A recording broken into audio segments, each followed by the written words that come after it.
The date is, good morning. The date is July 22nd. The time is 6:49 a.m. Eastern. I am to report that I have been up since 5:30 a.m. That's because of my cat. I probably would have woke up around now. It's exhausting in here. Could have used another hour of rest. But who cares? I'm just saying that my cat woke me up an hour early. I was up before it was light out. There was no sun rising. It was still dark. But the reason why I'm saying that I've been up since 5:30 is I have not been poisoned. I have to plug my ears. I'm still in these unbearable conditions. I have not been poisoned at all. This is I might put it on the calendar if we go an entire 24 hours without being poisoned by chemical gases, military grade. We'll see. I'm really enjoying this. I'm just physically functioning as I normally would if I wasn't inside of a terrorist compound that you could compare to a gas chamber.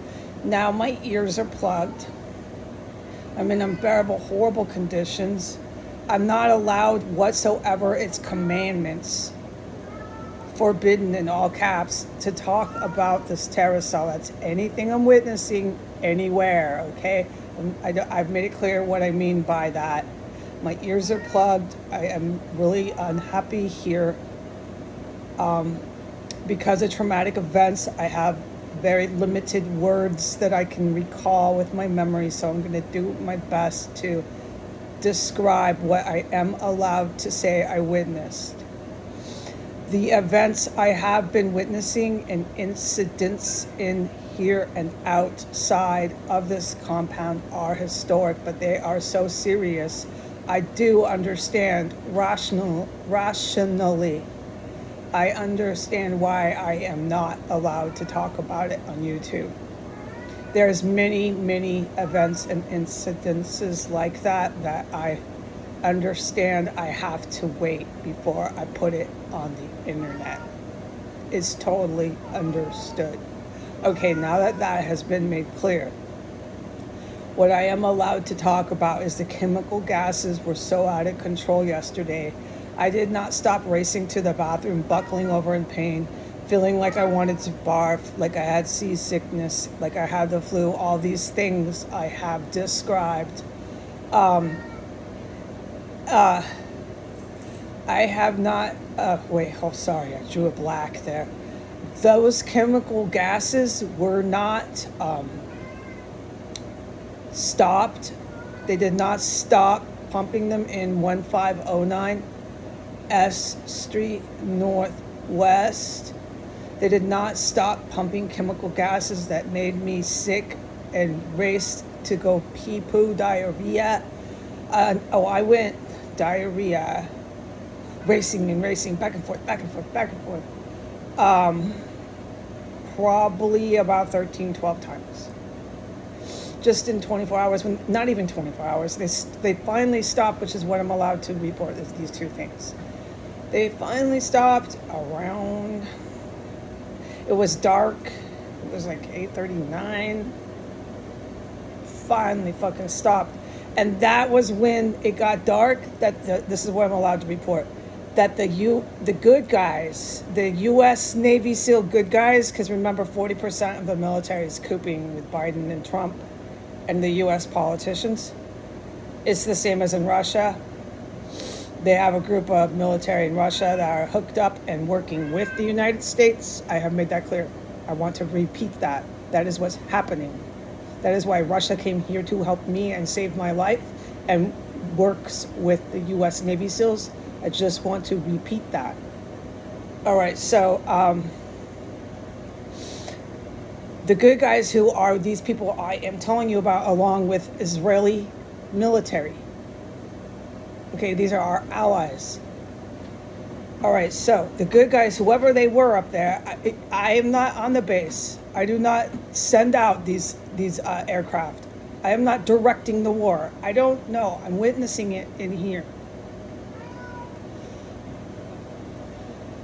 Once the good guys started flying over and raiding the compound, they started operations and raids again last night. Once they started doing that, the gas finally stopped. Finally stopped. I was hit and hit and hit.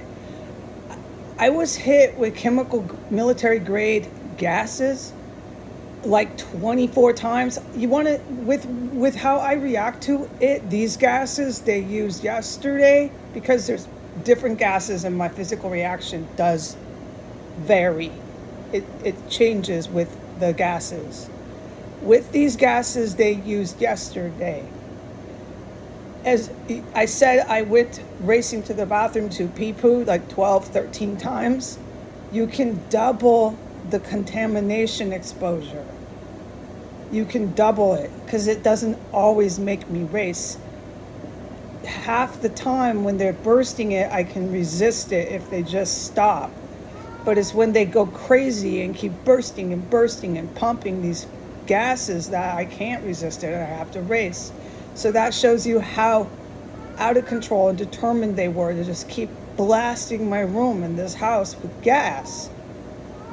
It did not stop until the good guys started military raids and operations over the entire street, over the entire S Street compound, okay?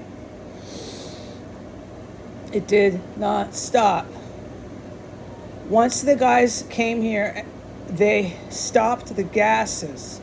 I could finally rest. By 8:30, 9 o'clock, I was finally sitting still, finally not buckling over in pain, finally not feeling like I was on a boat and had to barf, finally not feeling the symptoms of other chemical gases I'm not allowed to talk about. Remember, there's some that I'm not allowed to talk about. Right, I can't even make a comment on that statement that I just made. I can't talk about this on the internet. I was finally sitting in my chair, able to relax and take a nice breath and go, ah. And ever since then, I haven't been poisoned. This is a whole, I gotta not get too excited because I've been up like an hour and a half. But so far, no, I'm really feeling good. I just want the poison to stop, man. I want to have my coffee and eat my banana in the morning and not be hit with gas, dude. So far, I'm not. I'm really, really happy. But my ears are plugged. This situation is, I'm still in here and I can't talk about anything I'm witnessing. Okay, so physically, I'm all right. Doing good. I had a banana. I'm going to have another banana. I'm drinking coffee and feeling just fine, okay? That's why I would report to a doctor. I am fine. Except I'm miserable plugging my ears. This is not good for my ears to always plug.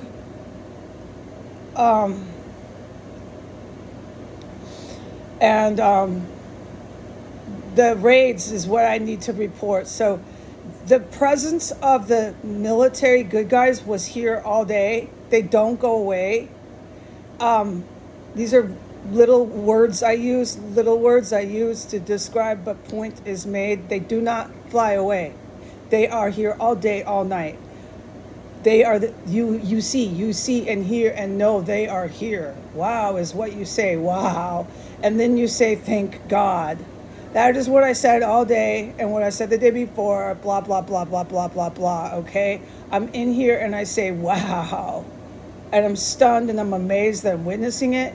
And then I say, thank God. And I always praise God when they fly over and do things and stuff. It's different, the things and stuff, than when they just flat out raid and do operations. And I have witnessed it and learned it. And they started doing military raids and operations at the time when the gases finally stopped. Okay? I was in here with my AC, my air conditioner. I didn't have music going.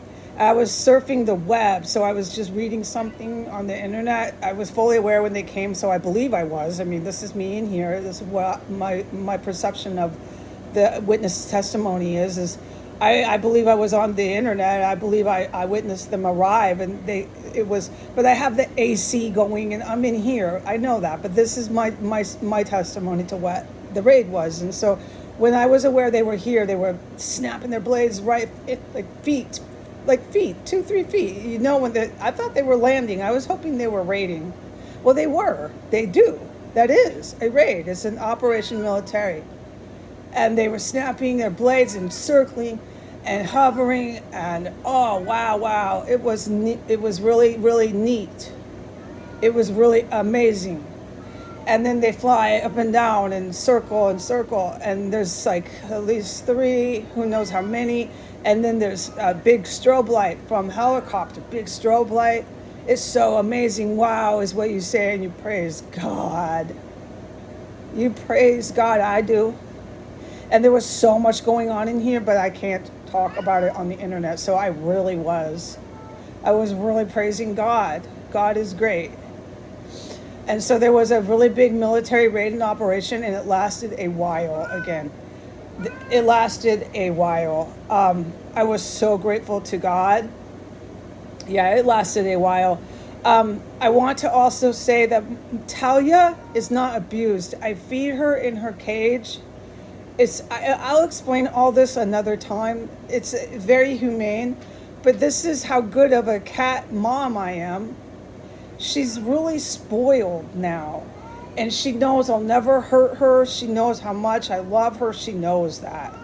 And so when I start to talk and do a video, she starts to talk too, and she wants out of the cage. She eats in there. I feed all the babies in the morning when I make my coffee. And they wait for their food, and then she wants out. So she's not crying because she's abused and tortured. She doesn't like the cage. She wants out, but I wanted to do this report when it was green light time. It is time now on the clock now to do report. I really don't have choice. So she was in there, and as soon as I start to do the report, she starts to join. She joins in because she's very a smart cat, and she wants to talk, and that's how she starts to talk. When I talk, she likes to join in, and she was telling me, let me out. She's just a spoiled little baby, but it's good for me to show that I'm a good cat mom because she talks to me so much. She loves me. I'm like one of her, in the cat family. I really did really good with Talia. Talia is a military veteran's cat. I am fostering her, but she's like my cat now. So when I give her to him, it's the family cat.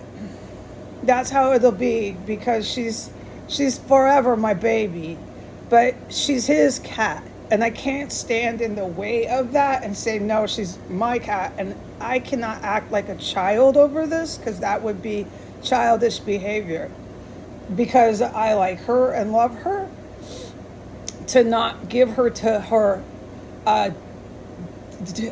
dad or parent, whatever you want to call it, pet parent, because that's actually his cat. And it's like having a dog, you can't take someone's dog from them. It's actually his cat. So it's 14 minutes. I'm gonna go. Goodbye.